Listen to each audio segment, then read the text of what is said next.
భూలోకానికి.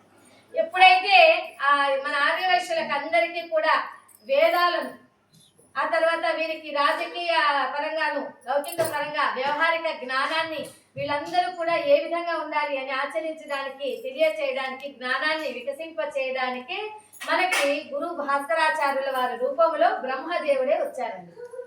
బ్రహ్మదేవుని భార్య అయినటువంటి సరస్వతీదేవి కూడా వాణీదేవిగా వచ్చేసింది పెనుగొండ క్షేత్రానికి. వాణీదేవిగా గురు పత్నిగా ఆమె విచ్చేసింది.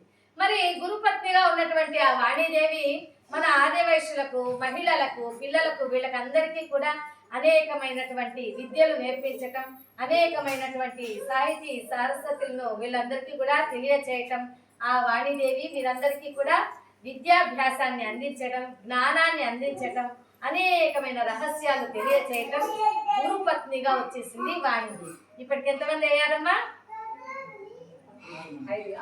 కరెక్ట్ అమ్మా. మా తల్లి, మా అమ్మ బాగా వింటుంది.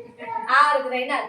మరి ఇంకా 2 ఉన్నారు. ఇంకా ఎవరు అంటే నందీశ్వరుడే విరూపాక్షుడిగా వచ్చేసారు. ఎలాగా? నందీశ్వరుడు ఎవరు? పరమశివునికి వాహనంగా ఉండేటువంటి ఆయన. మరి ఆ వాహనంగా ఉండడానికి ఎవరు అనుమతించారు?